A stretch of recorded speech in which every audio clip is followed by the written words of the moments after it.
Good morning, everyone. Welcome. It's great to see all of you here this morning.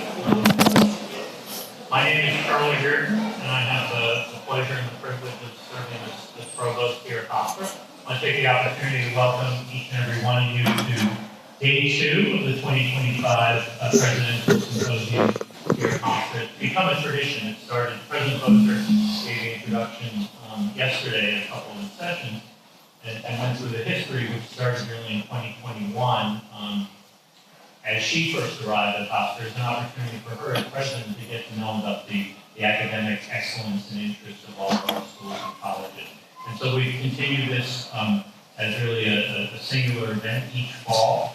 This fall, as you know, the topic is the beauty of, and it provides us, each one of us, faculty, students, staff, administrators, an opportunity to take a view into what has motivated the life's work of many of our faculty, how they got into their disciplines, perhaps what drew them in. We had a wonderful example of that during yesterday's keynote lecture from Janet Eckelman, who really, as I said, proverbially, of course, blew my mind, and I think blew a lot of people's minds. So those of you that had the benefit of attending her lecture, I'm sure you learned a lot, as I did, the power of interdisciplinarity, the power of career paths that are non-linear. I think there's an important message in there. When you hear her story, where she landed is certainly not where she started. And so I think it's an inspiring message, particularly for students, many who may not yet know where your career is going to take you. So I will commend these sessions are being recorded, so I will certainly commend all of yesterday's presentations as well as the entire week, but in particular Janet's keynote presentation, because I think it will be enriched in spirit and in mind. So here we are in Day 2. One of the highlights of Day 2, in addition to all of the great panels we have, starting with the Art School, which will be introduced more fully in a moment, is at 1 o'clock in Adams Playhouse. President Poser will be giving her yearly State of the University, an update on the remarkable accomplishments of this community, and a look ahead to the year that's before us. And then after the presentation in the Playhouse, the Adams Playhouse, as you know, there's a barbecue picnic outside in Rose Quad, and so you're all encouraged to attend. Before I turn it over to one of the co-organizers of the Presidential Symposium, I do want to acknowledge a number of people. First and foremost, of course, the Hofstra Cultural Center, which includes Kathleen Collins, Carol, and Janine, who are the foundation of everything we do here culturally at Hofstra, and the smoothness and the efficiency and all that you're experiencing today that is good is due to the tireless efforts of those folks. And then I also want to acknowledge 4 of our colleagues who worked with Kathleen as the co-chairs of the organizing committee. So that would be Sasha Giordano and Jim Lee, and it would also be Russell Harbaugh. And finally, but not last, but I put him last because he's going to come up next and say a few things to you, is Ted Stevens. So round of applause for all of those who made this happen. And now I invite Professor Stevens to come up to more formally introduce this morning's panel.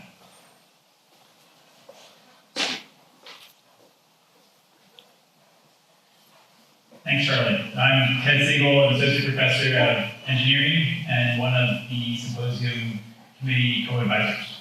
In this session, the Frank G. Czar School of Business presents The Beauty of Trade. This panel will delve into the core mechanisms that drive trade and highlight its role in influencing economic development, innovation, and competition. At the end of the session, there will be time for a Q&A, and in the aisles, you see that there are microphones. Please use the microphones so that your words can be captured for the recording.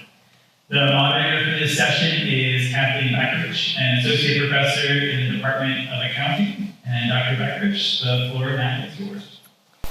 Thank you, and thanks everybody for attending today. I'm going to start off with just a brief introduction to get us set up, and then turn it over to my colleagues to introduce themselves and then get started with our panel. So the beauty of trade. Here is a very, very brief history of trade in just a couple of bullet points. But if we think about trade, you learned it in your world history classes, starting really documented with the Silk Road back in the 3rd century BC, really connecting Asia to Rome, land routes, water routes, really opening up. And I think really mapping this development shows also the development of business and our fields that we're all experts in. You think about the first trade of silk, people touching garments that they've never seen before. You've got to market and do your sales pitch of why you want to buy silk from somebody from thousands of miles away. Then after that, we've had colonialization, exploration of the New World, growth of companies. So our finance colleagues come in, the Dutch East India Company, the British East India Company that you learned about in your American history classes were really where we saw our first multinational corporations come about. And we've got the accountants stepping in as well to do the bookkeeping, and trade keeps growing around the world. Then we get technological developments like the Industrial Revolution, allowing us to have mass production. And then our supply chain teams start to develop and think about logistics of having a mass market now where you can produce things at speed. Then the canals of the world open, Suez and Panama. And again, you start thinking about how are we connected? How is our supply chain going across all of these new routes that we have? And then into a little bit more modern day where we have globalization, global institutions coming about after the Second World War, like the UN and then the World Trade Organization, as a way to bring countries together to negotiate and mediate disputes. And now today we're seeing the vast interconnectedness of the world in the 21st century. Now we're trading not just tangible goods, but intangible items as well. Ideas, thoughts, social media posts, and so the developments of what we're trading has changed, but the underpinnings of trade and business have been developing over these 5,000 years, and it's just the speed at which trade is happening and ideas are changing, going around the world, is just much faster than maybe back in the underpinnings and foundings at the Silk Road.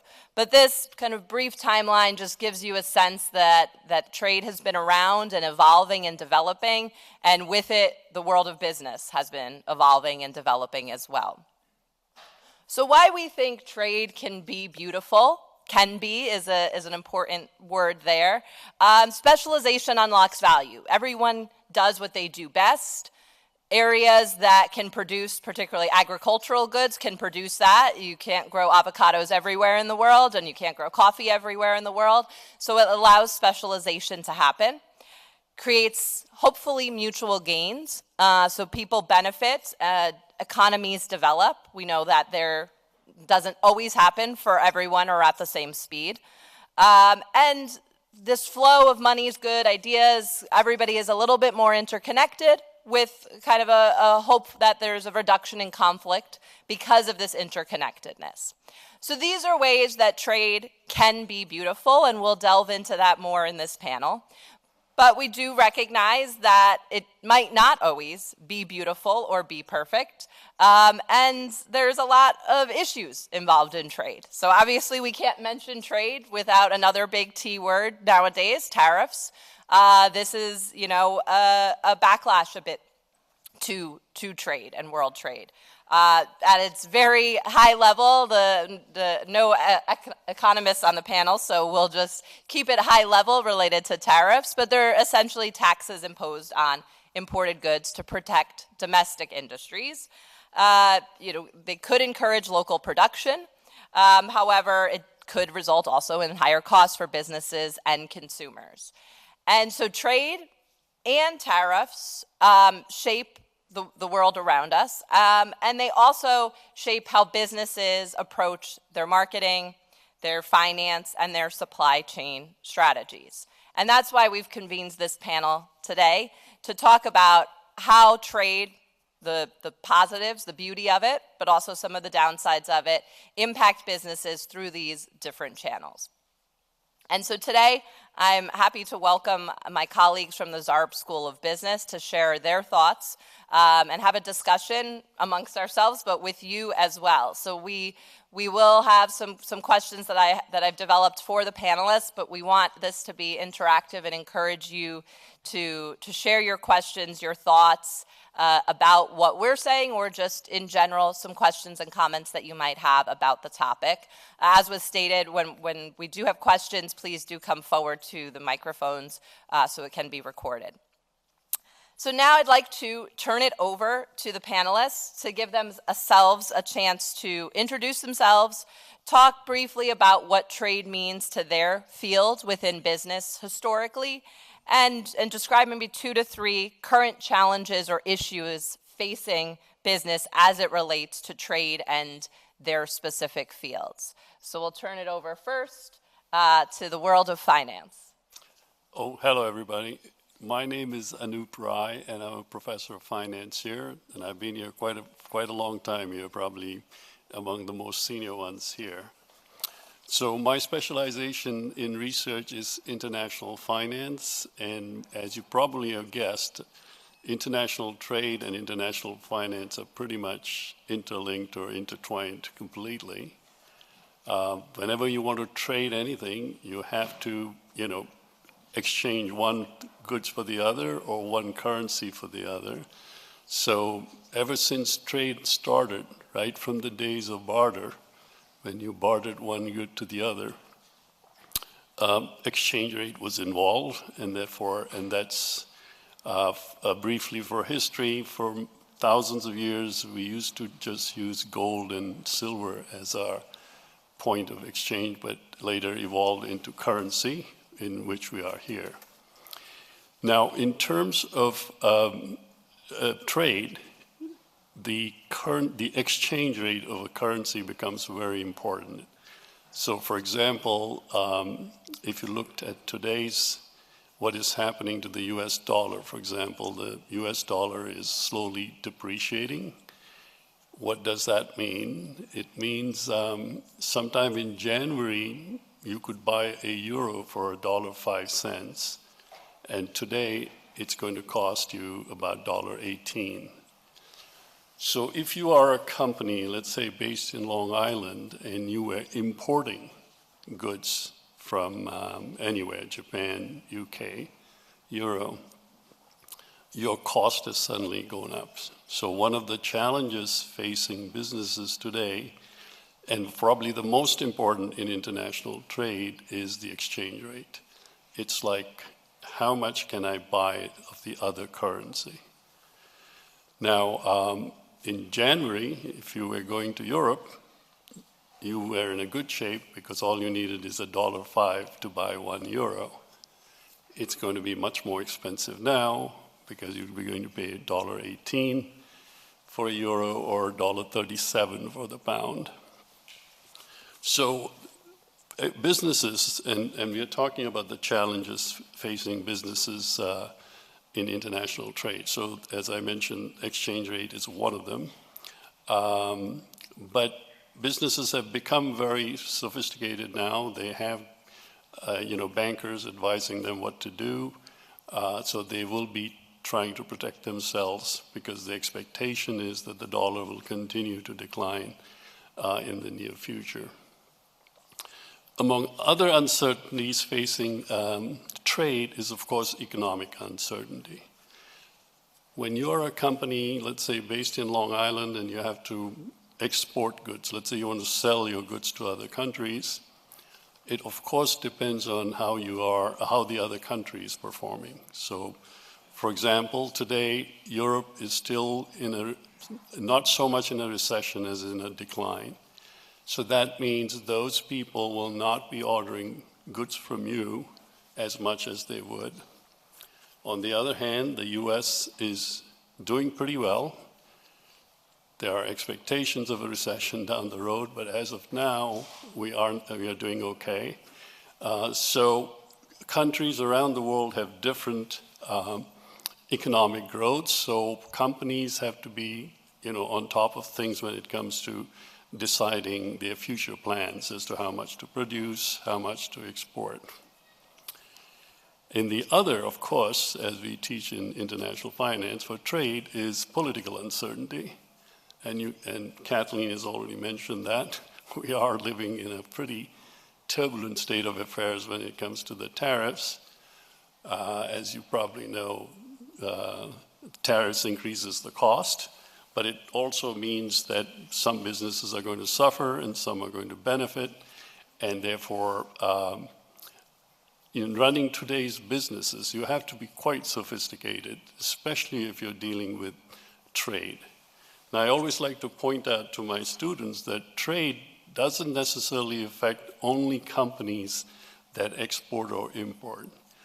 As an example, let's just say you're manufacturing bicycles and you are exporting it to other countries. And, I take it back. And let's say you're only selling it domestically. Trade, international trade is important because, and that depends on the exchange rate, if some other country is able to produce it cheaply because of exchange rate changes, they can come to sell it here at a cheaper price. So whether you're domestically based or not, you have to be aware of what is going on in the rest of the world, both in terms of economics as well as in finance. And I think with that, I'll end and pass it on to my colleagues. Hi, everybody. Good morning. Kaushik Sengupta, Professor of Management. My area is in supply chains, and I'm going to piggyback off Dr. Rai's comments here. So when I started my academic career, this goes back almost 30 years at this point, we did not have the word supply chain at that point. And now all of you students here in the room obviously grew with the internet. You kind of assumed when you're younger kids that this is something that is given. The technology is always there, has always been there, but that was not the case, obviously. If you go back before the 1990s, we actually did not have something called the internet at that point, right? So, but the trade that we're talking about here obviously existed for years and decades, before that. So things have changed, obviously, since we have the technology now. As we were talking about this, the trade has gone to a different level in terms of how companies do business with other companies around the world. Where do they sell their products, to which customers, which is obviously spread out around the world. Of course, all of you, we are all buying products, online today, much more than what used to be the case. Again, to the students in the room, I'm going to ask, has any of you thought about where these products come from?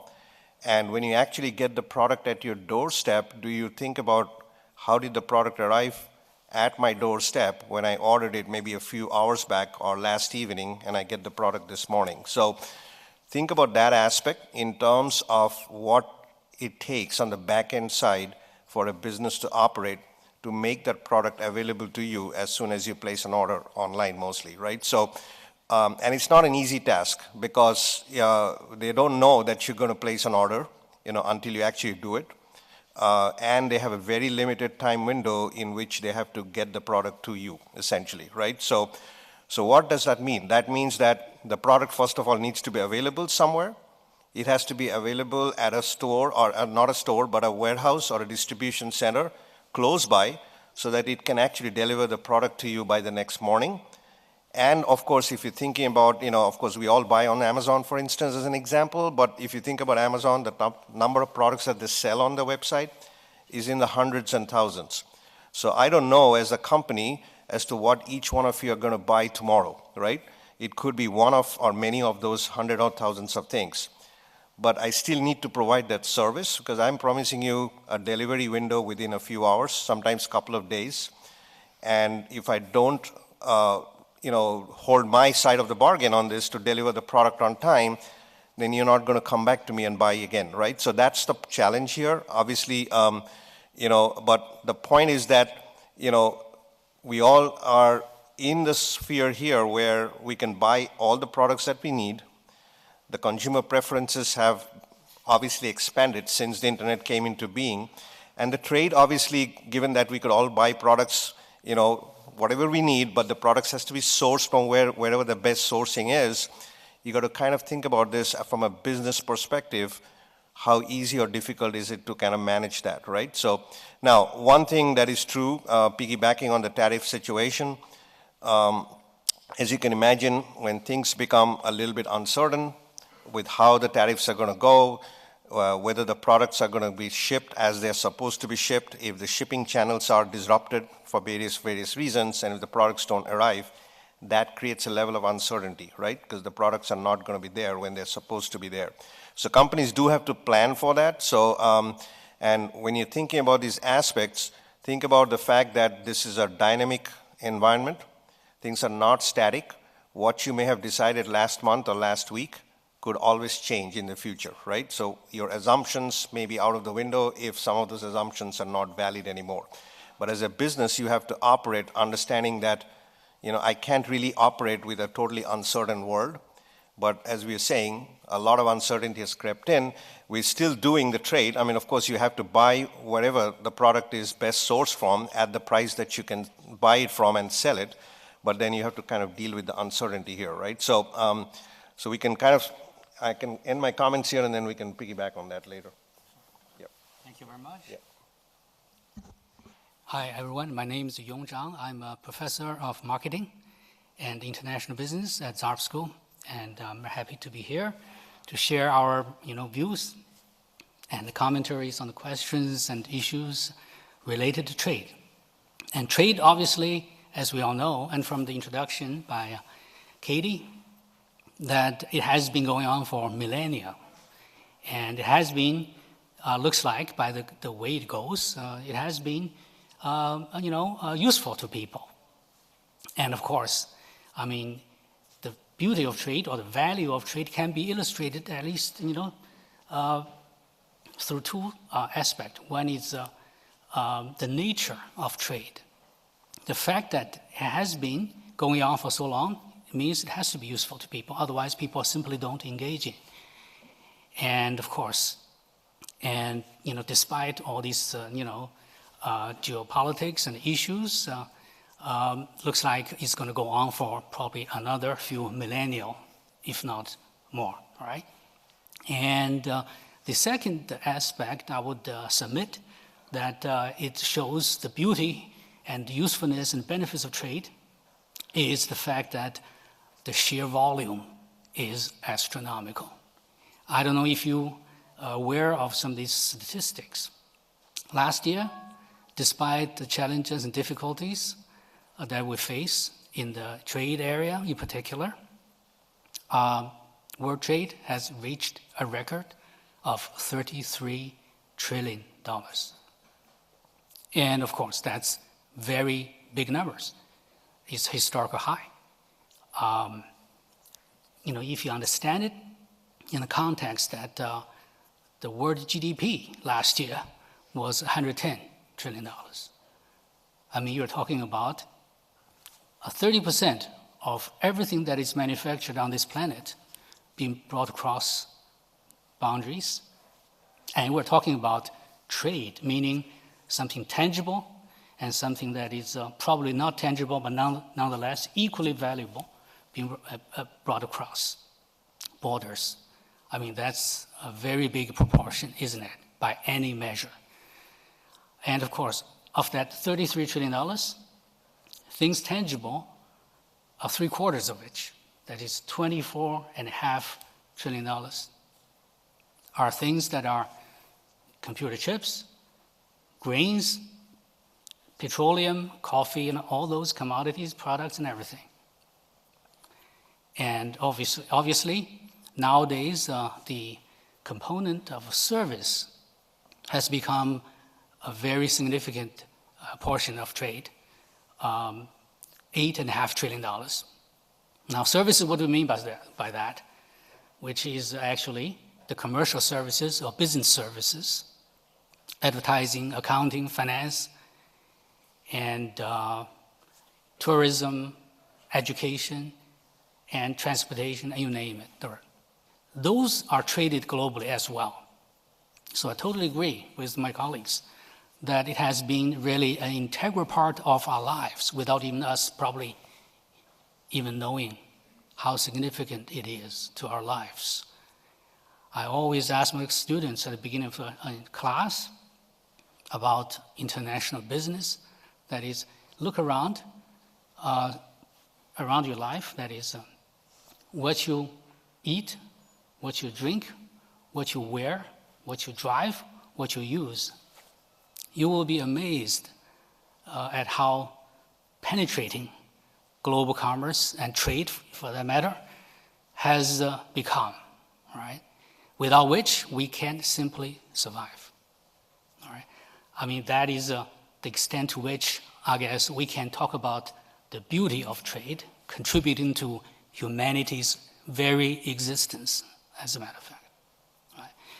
And obviously, my field of marketing has a lot to do with trade. It is an enabler of trade. All of these things that happened around us actually is through the marketing activities of businesses of all nations alike. And it has contributed, therefore, to the value chain, completing the value chain from the demand chain side. My colleague, Dr. Sengupta, is talking about supply chains. Probably I can talk a little bit about the demand chains, so to speak. Right? What's the demand chain? It is really the generation, discovery, and management of demands after a product is produced. Right?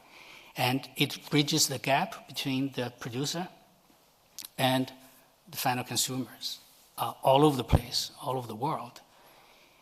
And it deals with marketing research and cultural adaptation about your products and services, because we all know what we think about, what we produce in one place does not necessarily mean that it's going to really meet the needs and wants of consumers on the other side of the planet, right? And we try very hard through our programs at the ZARP School to impart that perspective with our students.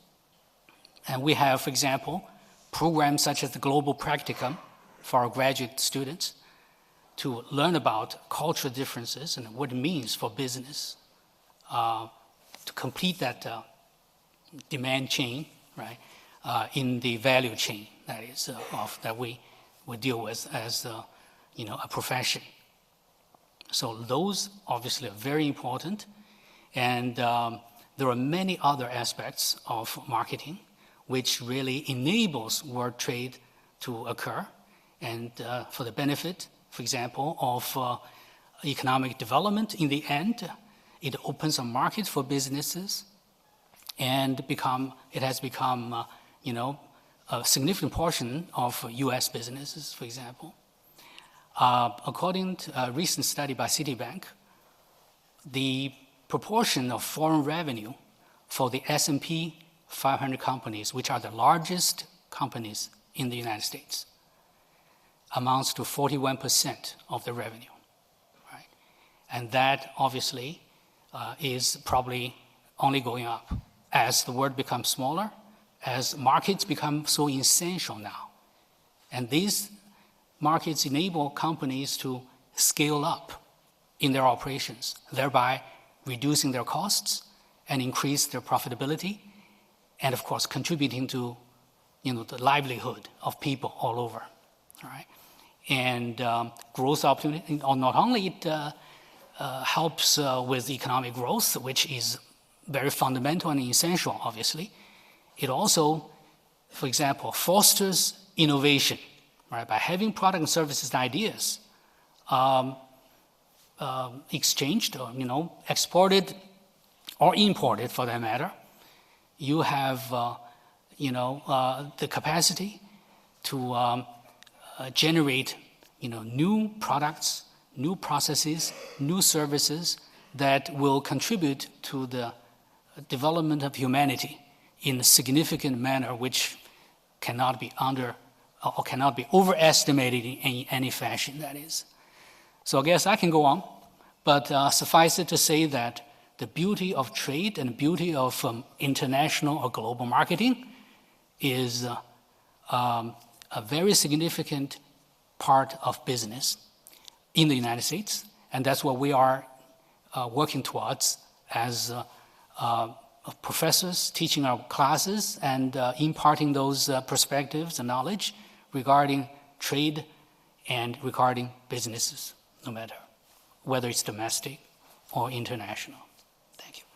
Thank you. Thanks everybody for your opening remarks. So I'm going to have a few questions for the panel, and then we'll open it up to your questions. So I'll start maybe with Dr. Sengupta, but everybody can join in.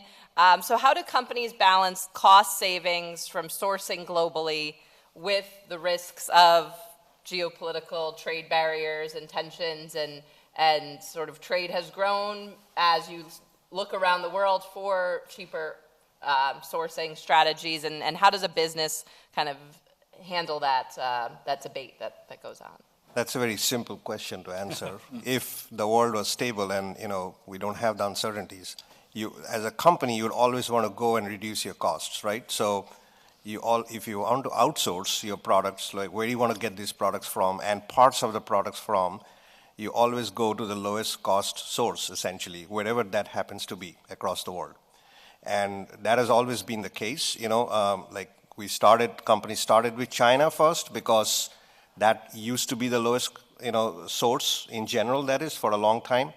Then, as with any economic development of a region, as the economy develops, China developed a lot over the last 20, 30 years or so. Their costs actually started increasing, right? So now the companies are saying, okay, this is not the lowest cost source anymore. Maybe I should look somewhere else. So then they started looking at elsewhere, Southeast Asia and so on, and saying, is there another location or bunch of locations where the cost is actually lower than what's it in China, right? So then they started looking at places like Thailand, like Vietnam, and so on. And there's a pocket of countries in Africa. We don't think about Africa at all, but there's a pocket of countries in Africa which are doing economically really well, and they happen to be also some of the lowest cost producers in the world at this point, right? So the answer to your question is you always go to that. Now, that means that you have to shift your sourcing from time to time based on how the dynamics happen.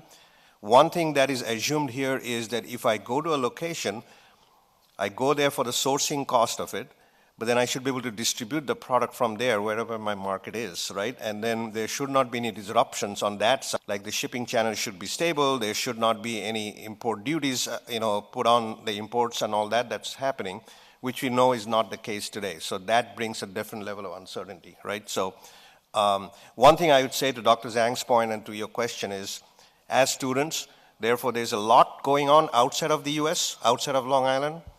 Please expand your horizon as you're going through your education here and beyond that, because there's a lot more to learn from outside of what we're doing here, right? So we always try to put that in our classrooms also. So that's the reason, why businesses are global today. And your thinking should also be global from that perspective. So Dr. Rai, back to you about finance. So if you're thinking about an investor's perspective, sort of building a portfolio of global companies, how should investors think about risks and opportunities created by the interdependence of global trade and then the conflict of global trade? Sure. So just to briefly start, the question relates to investments, and the investments are mostly in the form of where you will buy shares of companies. And of course, if you are a company, you'll be thinking about investing in other companies overseas. In international finance, it brings up a lot of issues, challenges, etc. But let me focus on some simple examples. For example, as you probably once you graduate, you go into work and then you are going to be having a retirement fund. You'll have to put some money in funds, and the question comes in is, what do you select? So in today's world, the US is the largest capital market in the world. So we have about 10,000 stocks. The valuation of the companies is around $50 trillion. But the rest of the world is coming up. So the total global cap is about 124 trillion. That means if you had money, you could invest in so many different options. The great news is that the US capital market is probably one of the best in the world so far in terms of offering you and companies investment opportunities. You also probably have heard of IPOs, which is where companies raise money. Well, we still dominate the world when it comes to IPOs, although China and Asia are catching up with us. But if you are a startup firm, you want to start a new business, etc., this is the place to go. Related to trade, as Professor Zhang said, the top 500 firms, 41% of their business is in international trade, and if you see if you looked at all the companies in the US, it's about 25%. So we are linked one way or the other with international trade. As a result, if you're going to be buying stocks or shares or making any kind of investments, you automatically have to include other countries and other stocks in this world. Raises a lot of challenges, but there are lots of risks involved because, as you know, as I mentioned earlier, if the currency rate changes, the stock that you invest overseas is going to be challenging. A simple example, the pound was $1.20 just in January, it's $1.37. That actually turns out to be good news if you happen to have a British stock, because now you'll get, for every pound, you'll get $1.37 instead of $1.20. As an investor, that will come as part of your consideration of risk. And so there will be times when it's good to buy and not to buy. And if companies are going to be investing overseas or not, those international finance issues will come into the picture. So moving back to the marketing perspective, Young, with digital platforms sort of removing barriers to global markets, how do brands, what are the opportunities and challenges that brands face in shaping consumer loyalty with the speed with which the world can find out about La Boo Boo dolls or Dubai chocolate or whatever it is? Yes, that's a very good question. Thank you. Of course, the rise of social media and e-commerce platform in particular has meant, great things for both individuals and businesses. I'm sure everybody realized the significance of which. And you know what? I was looking at the ranking of the largest global companies in the world. Amazon has surprisingly, to my great amazement, become the second largest global company in the world by revenue, right? And Amazon in '94, it was in a garage still somewhere, right, in Washington State. But now, some 30-some years later, it has become the second largest global enterprise in the world. Obviously, it has become so by being the largest, purveyor of products electronically, globally. And of course, Amazon is a household name. It is even available now in Africa, the vast African continent, which is 3 times the actual size of the United States, right? With 1.5 billion people. I mean, that's the extent to which, e-commerce has enabled global trade, global business to prosper as it is, all right? And there's no limit to my understanding going forward, that is the opportunities. And of course, it has fostered global names, global brands in ways that is unprecedented in the entire human history, right? Global brands. Everybody now go for global brands, which has fostered, market share. It has provided profitability. It has made businesses unlike any other period in the entire human history, right? So that is something that is very significant. And in terms of brand loyalty, I think it really, provided the opportunity for brand builders to have a ball, basically, not limited to any corners of the world, but all corners of the world, right? And you can have people sharing the same brands, same preferences for products from their company anywhere. The vast reach of the multinationals. Multinational does not have to be big. It can be medium-sized or small-sized. Or it can be individual if you are good enough, right? So all of these actually fostered brand, at least availability, and the subsequent brand loyalty that results from that. And of course, I mean, anything like anything, it always has the other side, right? The other side is that it also enabled choices to people, that people don't have to just get stuck with one brand or domestic or whatever. They have the world to choose from. So brand switching becomes much more easy nowadays. It's at a click of your, at the movement of your fingers, you can travel from one country to another. You can dump one product and pick up another. And so it's a changed world, right? It's very different. And also I would like to come back to the comments by Dr. Sengupta and Dr. Rai, that opportunities in this global era, so to speak, despite all the backlashes and challenges, is not just for businesses, folks. It is particularly for individuals like you, the young generation of business folks, right, coming up. The opportunities in terms of jobs, in terms of whatever it is, right? In terms of benefits, whatever, right? It is out there for you guys to really to work for and grasp. You know. And I don't know if you know, we travel to a lot of places on the global practicum. My colleagues at Katie and Dr. Sengupta. We, for example, into the place such as Dubai, right? The entrepreneur, the crossroad of the world in that part, in the old world, right? And you know how many Americans work over there in a place called Dubai?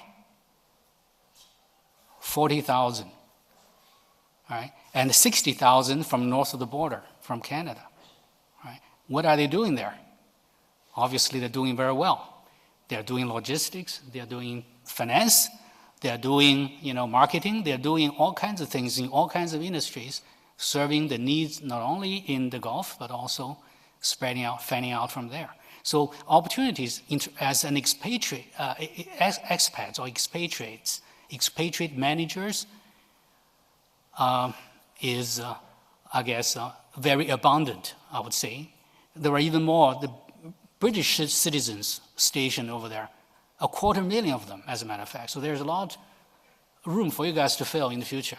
Right? So in terms of opportunities for individuals as careers, as a contributor to the well-being and prosperity of your company, your family, or your country, and the whole world is really limitless, as a matter of fact, if you think about those. So I would encourage you to think about the global picture, the bigger picture, for your career, for your business, and for whatever you think is appropriate, and those opportunities really is going to reward you very handsomely in the future.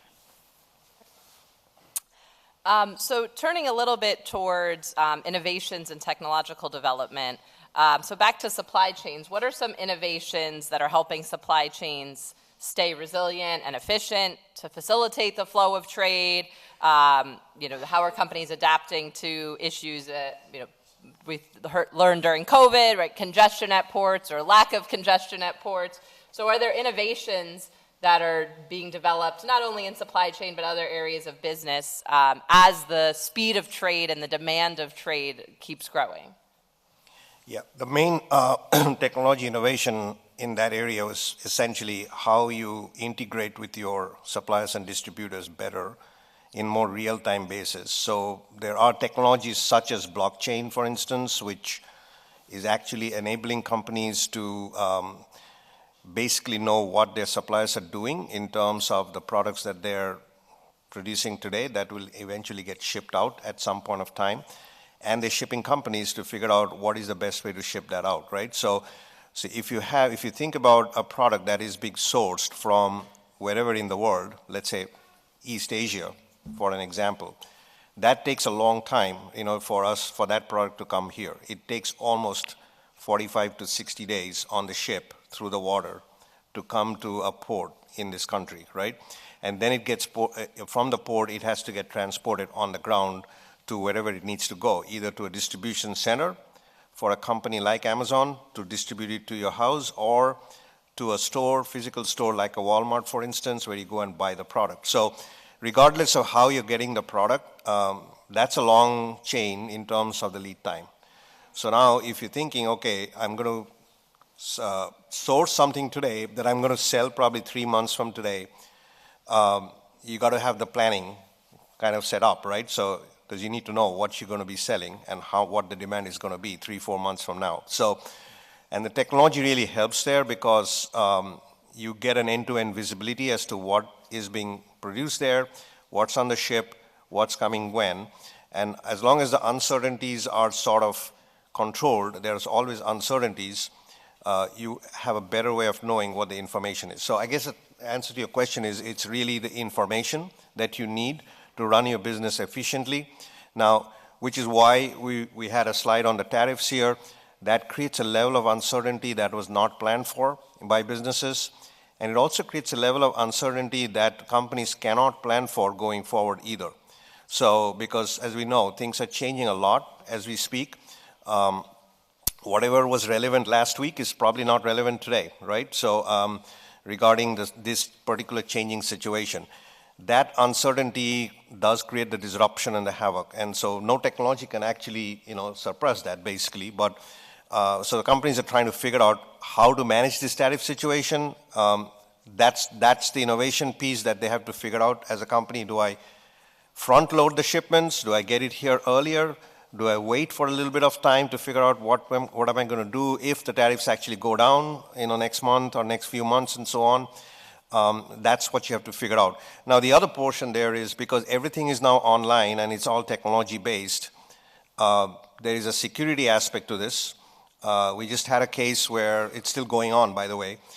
Jaguar Land Rover in the UK facing this cybersecurity threat, which actually shut down their factories. It's still shut down. And now the way the trade works there is that if you cannot produce the cars, you cannot sell the cars, number one. But if you cannot produce the cars, your suppliers to those to the cars, they also need to be shut down because they don't have anything to produce. And guess what? A lot of those are small businesses who don't have the bandwidth to actually not produce their product or whatever they're making for a few weeks. Forget about a few months. Many of those companies might actually go bankrupt. So there's an issue there. That level of uncertainty, no technology can actually suppress, right? Because that was just a threat that just happened, like with any other cybersecurity threat. So as a business, you have to kind of think about those aspects. Now, could they have done better? Yes. I mean, if they had better systems which could have prevented that thing from happening, they would not be in this mess, right? So it always comes back to the technology. So speaking a little bit about small businesses, we've been talking a lot about big multinational corporations, but there's small and mid-sized businesses involved here as well. So thinking more from a finance perspective, what role does finance and trade finance in enabling kind of commerce help small and mid-sized businesses, and to what extent are they a part of this discussion? Oh, thanks. One of the instruments that is used a lot in small and business business firms is what is called a letter of credit. So let's just start with an example. If you are a small business here in Long Island planning to export a goods, say, to South America or Africa or anywhere, one of the consideration is going to be, well, will you get your money back? Will you receive your money once you ship the goods? So one of the most popular instrument used is what is called a letter of credit, and essentially it's a guarantee, and I'm sure most of the business students here will learn in one of their classes. What it is essentially a simple thing. You contact your buyer in, let's say, Zambia or wherever he is, and ask his bank to guarantee that payment. And that's, once that guarantee is assured, then you can feel safe enough to ship your goods. So there are a lot of, that's the main instrument used in international finance. The issue, of course, is, like Kaushik mentioned, there can be all kinds of disruptions. So, for example, what happens if the ships don't reach in time? Does the other party still pay you or not pay you? So we get into issues like that. So to summarize in terms of just the availability of finance, the banking system here in the country has definitely provided a lot of solutions for small and medium-sized firms to work. What may be lacking is the actual availability of credit, for which many small and medium-sized businesses do rely on either the state or the federal level subsidies of some kind or the other, until you reach a stage where you're able to manage on your own. To summarize, small and medium sizes do have a lot of opportunities available in terms of financing. Again, they have to be very careful, like I mentioned before. If the exchange rate changes or there's some uncertainty politically, et cetera, then you have to be careful to manage it. So for the panelists overall, whoever would like to step in first, trade does create overall gains. That's why we say it can be beautiful, but sometimes not for everyone equally. So what responsibilities do global businesses and future business leaders have to ensure trade is not only profitable, but also fair and sustainable? And what are maybe some examples, if you've seen from companies that have been focusing on that more recently, whether from their own initiative or consumer demand, that they focus on that aspect of their business? We all can maybe think of the example of Nike many years ago that first got the pressure for fair labor practices. But what are some ways that you're seeing in your areas of business? Maybe I can start with, everybody goes to Starbucks, right? So I don't know how many of you are frequent customer of Starbucks, but they have done a very long-term, actually long-standing practice of what they call is the community standards for the coffee growers and the farmers for coffee, right? From wherever they're sourcing the coffee from, which a lot of it is from Central America, from South America and so on. And they have actually taken initiative for quite a long time now in terms of making sure that these farmers actually economically, develop. So as they are selling their coffee product to their intermediaries to eventually sell to Starbucks, which is what we get, from the stores here, that's a very conscious strategy by the company. Now, did they have to do this? No, but it creates a different image for them, obviously, that they are socially conscious, you are environmentally trying to figure out what is the best way to get the coffee, yes, but you're also trying to develop that base, right, where they're not generally well off, but you're trying to make their lives a lot better because they're doing business with Starbucks eventually, right? So if you haven't looked up their practices, all of these are pretty easy to find if you go to their company website and if you just search for sustainable practices or something on that, and there's always an about section and that you can kind of do research on, and you'll find, things about such of these practices that's been happening, and that's one example of that.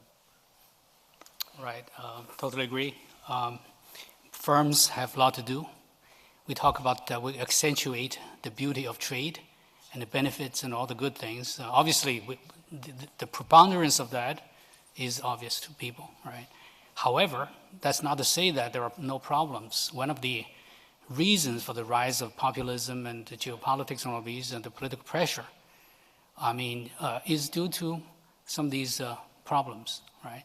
The businesses are really pro-trade. They can go anywhere, do anything. However, there are consequences for trade which have to be borne, particularly negative ones, by society, by other parts. my colleague has mentioned in terms of sustainability. How about the environmental damage that increased trade has resulted? I don't know if you are aware, these trillions and trillions, tens of trillions of dollars of world trade is being ferried across oceans by ocean-going vessels, which actually cause damage to this planet, right? The ballast water that they pump in, and the ballast water that they discharge at the ports of destination, creating a nightmare for biodiversity. I mean, all kinds of things which are under the surface, which we haven't really probably we haven't dealt with specifically and outrightly, right? So there are two things which can be done, right? One thing is that the global companies, in my opinion, and big and small, they have to take more responsibility in doing the right thing. Sustainability, reduce the impact of overconsumption and overtrade.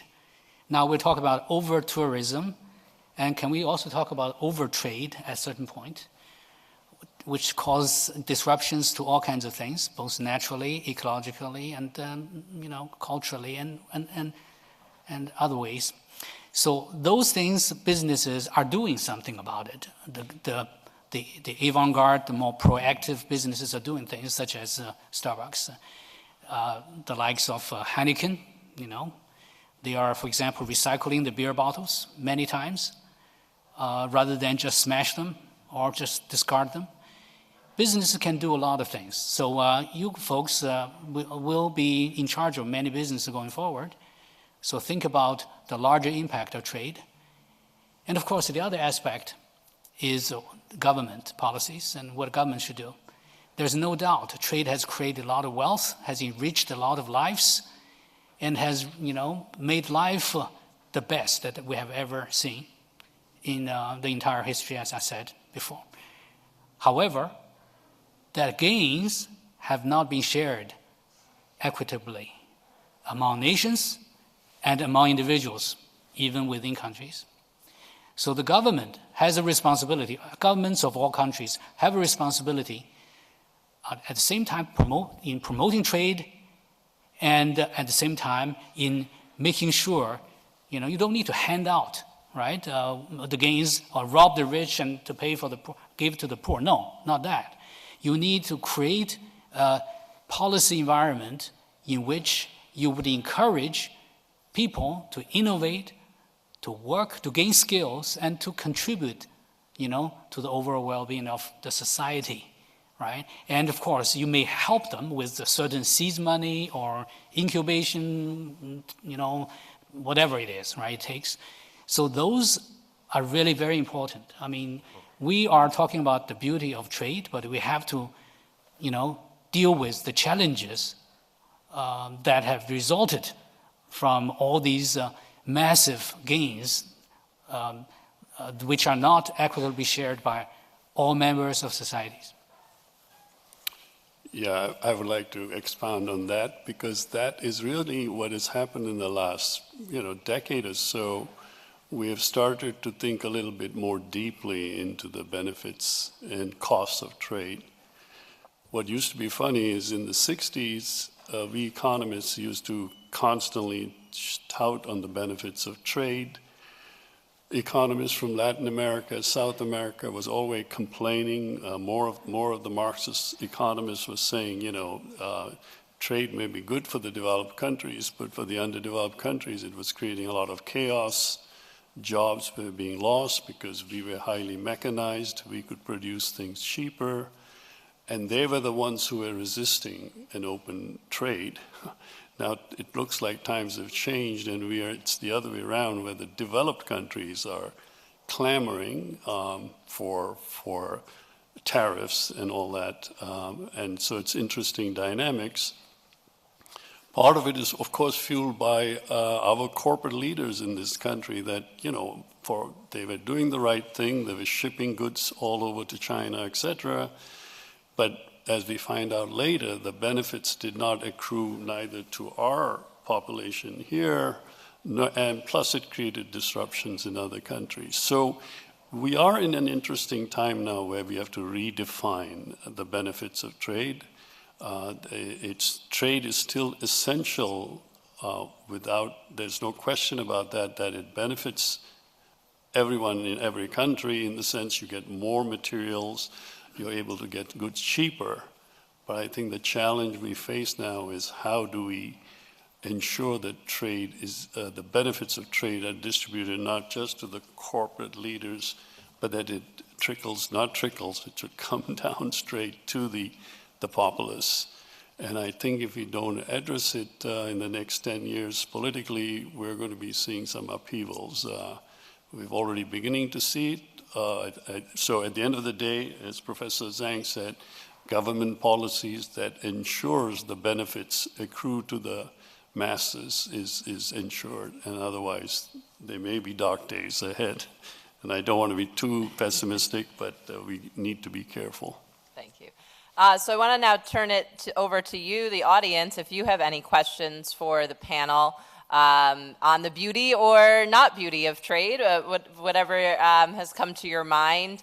And as a reminder, please come forward to the microphones. So those of you who are brave enough to step forward, we would welcome any question that you have. Who's going to be the first brave individual? Oh, thank you.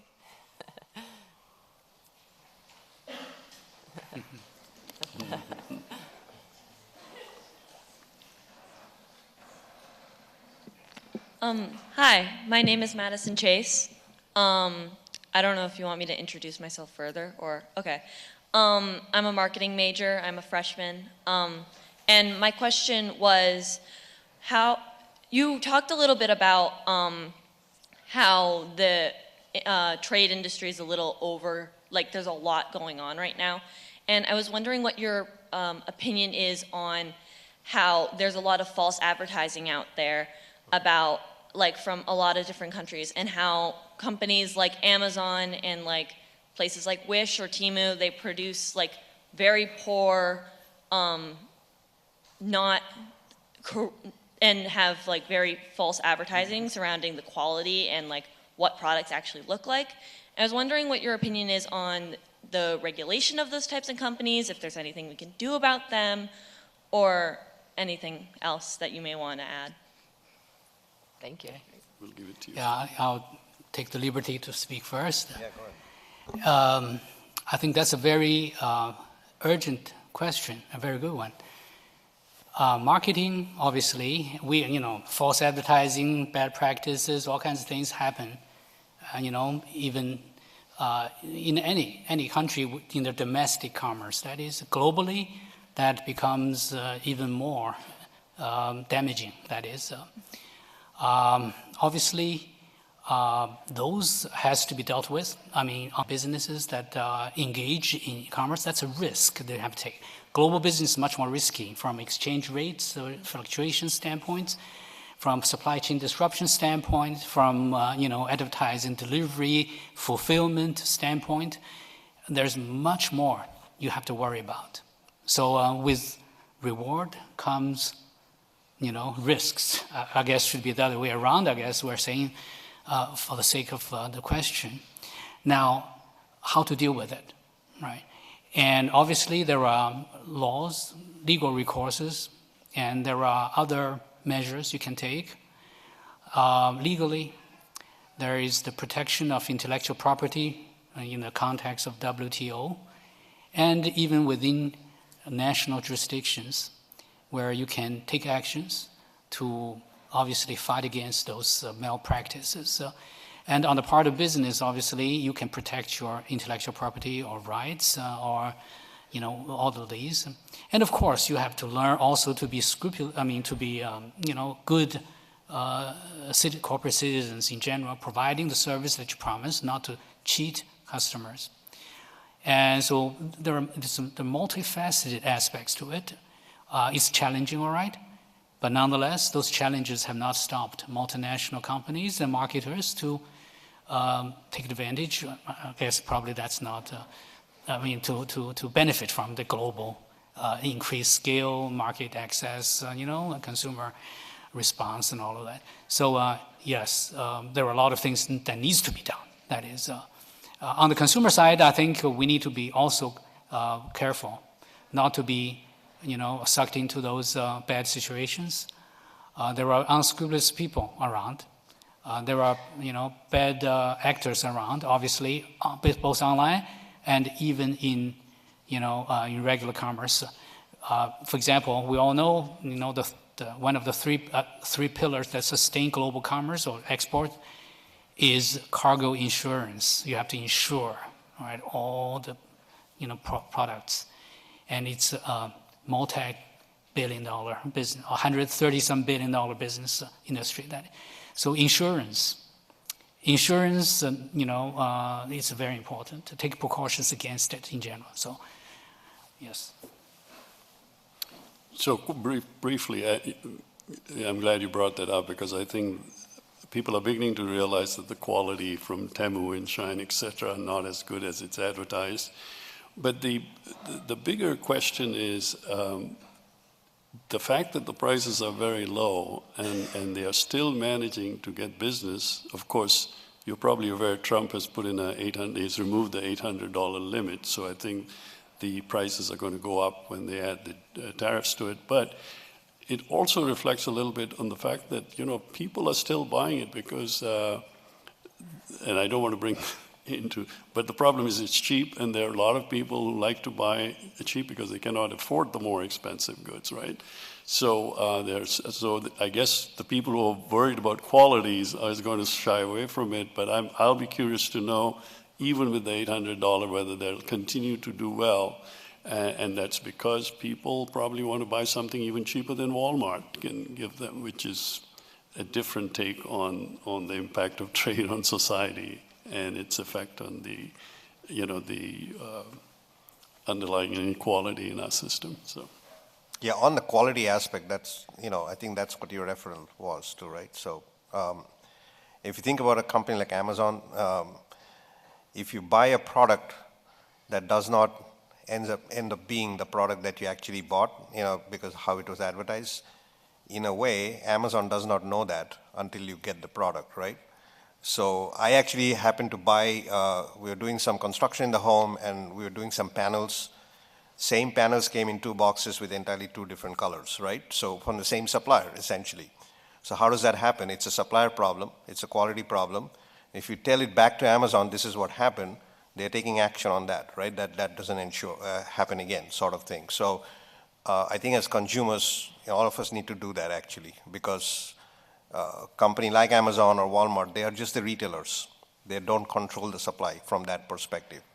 But it's, as Dr. Jiang was saying, it's your brand image, like if you're advertising something and that's not the product, then that's your problem, not a supplier that you haven't even heard about the name of them, right? So it's a big problem for sure, yes. All right. Thank you so much. Thank you. Thanks for the question, yeah. Other questions? Other brave souls? Oh, good. So great conversation. I wanted to try to connect something that Katie said at the beginning with what came at the end, so the beauty of trade, but also tariffs. And you talked about one of the beautiful aspects of trade is it allows you to globalize because resources and natural resources are unequally distributed.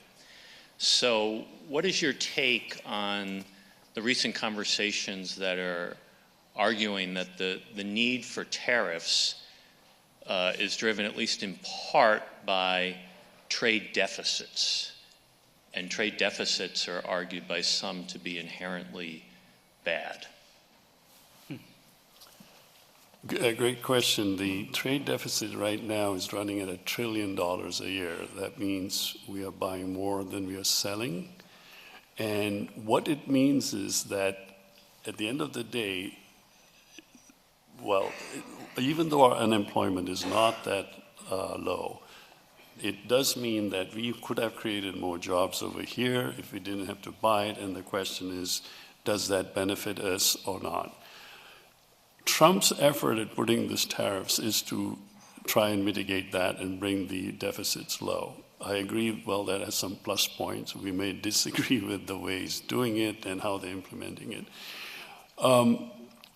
The problem is our country, we are in a deficit. We just don't have the money to do many such investments on our own. So I think even though as an economics professor, I hate to say that tariffs may serve to do some good, and in the long run, it's not good because we want to do specialization, as she said early on, and every consumer benefits. But in this current environment, I think there may be some benefits to trade, but if you looked at history, especially in the 1930s, a tariff war always ends up being very bad for everybody. So if this is supposed to be a temporary measure, and I think other countries will reduce their tariffs, and the truth of the matter is we have less access to their markets than they do. If they do that purpose and the tariffs are reduced in others so we can increase our import, maybe there'll be benefit. But the scary part is if instead there is tariff war, then I think in the long run that's not going to be benefit for anybody at all. Also, obviously, the trade deficit is a huge issue. It has been since don't quote me on this, probably since the 1970s that we have had the trade deficit. So it's a long, long history. And what is causing that? Is it, again, there are structural changes in the US economy over the years, which has, for example, we have pretty much moved towards high value added non-manufacturing. Manufacturing is still significant, probably 11-12% of GDP. However, the majority is in the service sector, where we simply don't produce anything anymore. I guess not exactly, but that's my idea. So what you do, you still need food, you still need clothes, you still need all the tangible products that make to live. So therefore, you have to buy it somewhere. So thereby, we import a lot of those, from groceries to electronics and what else. So now, it has created a problem and eroded the manufacturing base, caused disruptions for life throughout the Midwest, and again, the Rust Belt and all those. However, what's the best way to solve it? Raising taxes, obviously, tariffs, that is, has been the tool for correcting that imbalance. Now, the question is, will it work? And obviously, the result is still out. We don't know yet. And is it going to reduce the trade deficit? Last time I checked, it hasn't yet. But hopefully, it will. But at what cost? The cost, most notably can be inflation or sticky inflation that might result. And people are talking about maybe stagflation, because reduced trade is going to translate into reduced economic activities, which will show up as low growth, and which stagnation is the nightmare of economists and of course everybody else in business probably. So what's the effective way of rectifying the trade imbalance? Tariff may not be the best, and as Dr. Rai has said, throughout history, it has been demonstrated that the higher tariff rate is going to cause recession or crash in economy. Right? That is been demonstrated, right? In the Great Depression, which is partially caused by the Smoot-Hawley Act and all the, back and forth in those days. So it is very ugly. Hopefully, we're not going to repeat that, because it's going to mean pains for many, including you and me, all right, as individuals. So hopefully, there are better ways to rectify the imbalance. And I'm totally understanding of the impact that has caused to people's lives because of this imbalance. Right? I'm not careless about it, but we need to be careful about how to address this, in the most effective and better way than just raising tariff, because it's going to disrupt supply chains, it's going to really cause prices to rise, and may not correct it, the bottom line is. So that's the problem. So I don't have the panacea or the magic bullet, whatever you call it, but I think there are much better ways to deal with the problem than what we have right now. Next question. Yes, you all mentioned how critical it is to stay up with current news nowadays, especially within the trade realm. Is there any specific sources or practices that you guys recommend to do that other than just like basic daily news? So the question was about how to, as a student, as a business student, how to keep up with international business news and stay current and relevant in these times that change every second. Watch CNBC. Great question. Read the Wall Street Journal, read the New York Times. Don't need to go to the opinionated sections of those, either one of them, if you don't want to, but read the business sections. There's an enormous amount of information. A plug-in for Wall Street Journal, I don't work for them, but as a student, you get it for $1 per week and $4 a month as a student subscription for Wall Street Journal. You get it on your phone, check the news. I do that every morning because that's the way you get the news. Great question. I would also recommend the Financial Times from Yeah. UK if you want to read that. Thank you. Yeah, thank you. Hi, I'm Aditi, and one of my questions is, how do fluctuations in trade tariffs affect investment portfolio? How do fluctuations in tariffs impact investment portfolios? So if you were in investment portfolio, you'll be looking to see companies which might be affected by the tariffs. For example, IBM sells products overseas. If the other countries react with a different tariff, then you know their sales are going to go down or their prices are going to go up, so their profits are going to go down. So So tariffs does make an impact on the profitability of companies. For that, analysts are always following that. They are constantly predicting what will happen. And so, yeah, it is one of the factors in deciding for your investment. So it all depends how much you export, how much do you have, how much operations does IBM have overseas, et cetera. So a whole host of factors come into play. That will require you to take a full international finance course to get into the details of that. But does it answer your, sorry, do you want to add anything more? Thank you. Thank you. Thank you for your question. Thank you. Hi, my name is Joviana Rupchan. I'm a finance major. When we started talking a little bit about the trade deficit, I had a question kind of related to that sort of thing.